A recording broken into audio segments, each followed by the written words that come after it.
mo kami. What happened during the Peace and Unity Swim? Well, everything was really exciting, and we were short.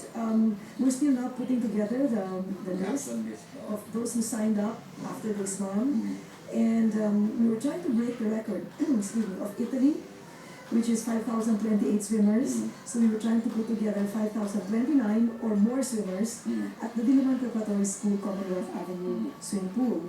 And we had about a few months. Formally, we started preparing around August or September, and it was held last December 10. And so we were short. We made it about 4,000, maybe 700 or so, like that. But it was a fantastic experience. It was nakakakilabot to see all kids from 3 years old. Nakita ko yung mga nakita ko yung video footage nung Peace and Unity Swim. Isipin mo, Mr. Ronnie, habang namin nagsiswimming, may kumakain ng ice cream. Mga bata, may nanonood ng concert, may nagsashopping. Yung nanay, habang inaantay yung mga anak nagsiswimming, nagsashopping si nanay na Christmas gift.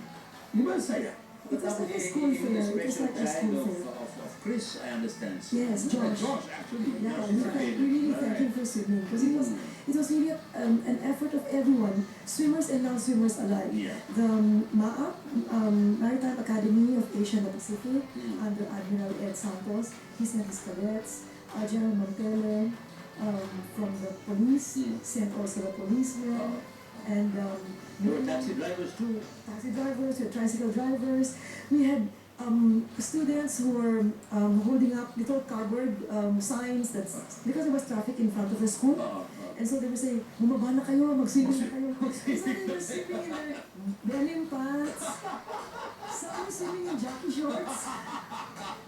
But it was so much fun. You saw everyone was really just together. People were not even talking to each other, didn't know each other, but they were swimming, one after the other. They were waiting in line, standing in line. It was just excellent.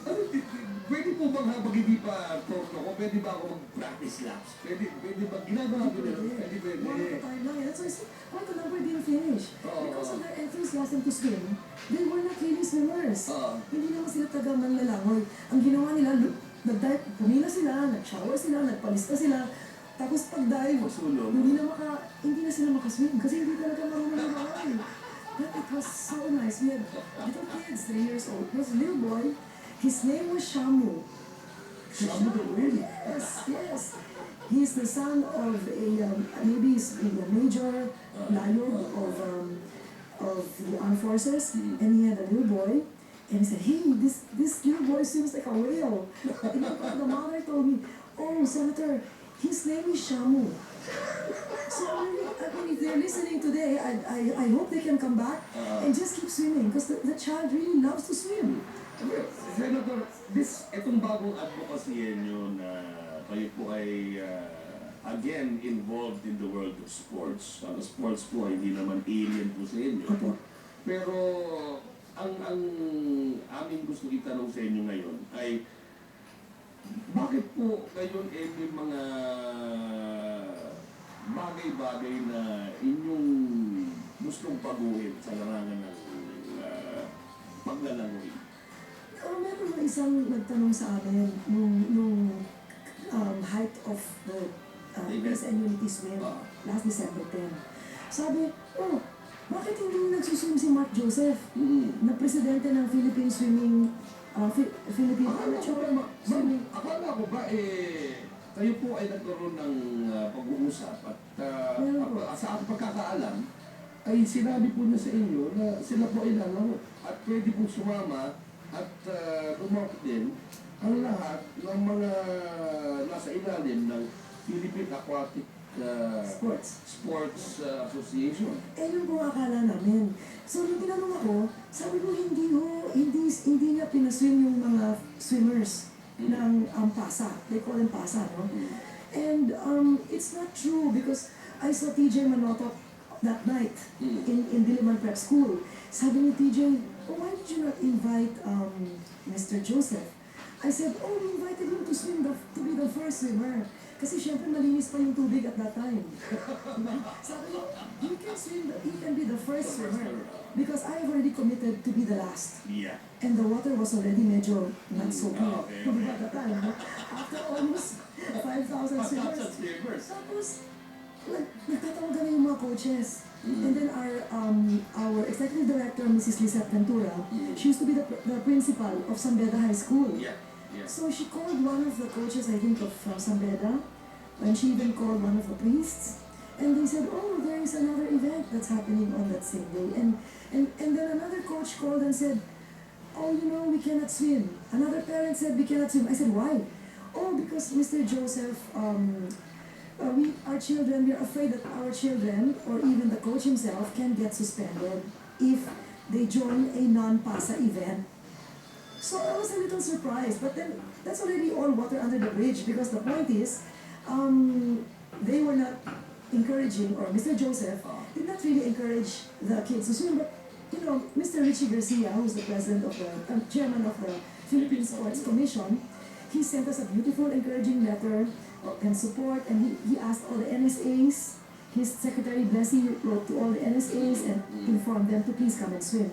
But you see, we were racing after time. We only had 24 hours to do it, and within the 24 hours, we should have 5,029 or more swimmers.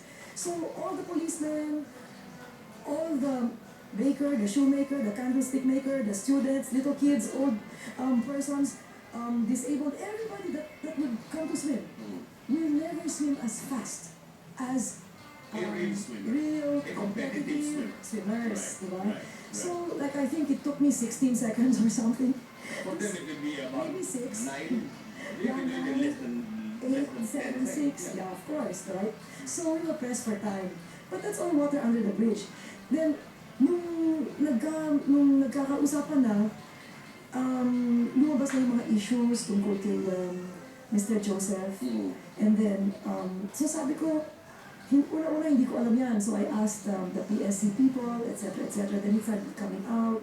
The 30 million that was given by PAGCOR under Mr. Gemino, binigay kay Mr. Joseph yung pera, tapos ginastos nila sa Trace School, kasi maganda yung swimming pool doon. Somebody told me that Trace belongs to Mr. Gemino, but I don't have the papers to show that that's the case. Mr. Ronnie, correct me if I'm wrong, but any government money that's intended for sports is supposed to pass through go through the PSC before it is distributed to the NSA, correct? The law is very clear, creating the Philippine Sports Commission and assigning a percentage of the gross income of PAGCOR for sports development. That money has to be transmitted to the Philippine Sports Commission, and the Philippine Sports Commission will take the responsibility of apportioning those funds to the different national sports associations. So there cannot be any direct deal between any national sports association, let alone Mount Joseph's, PASA, any association with PAGCOR, because that is illegal. Okay.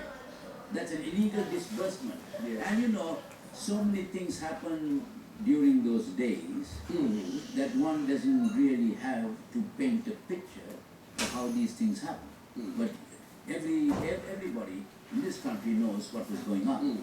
At least the law was not respected.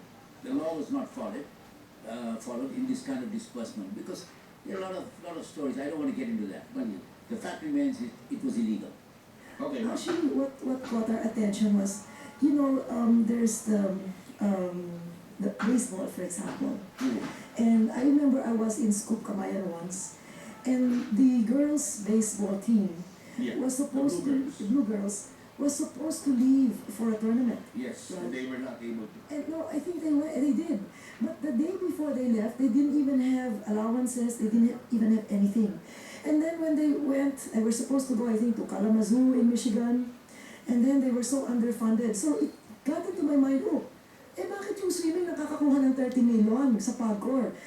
Bakit yung baseball o kaya yung shooting or cycling, I don't know, off the top of my head, all the other sports, parang wala namang nakakakuha ng gano'n. And yet, the parents were complaining that they still had to pay several $100s when they joined a tournament abroad, and then they still have to pay membership.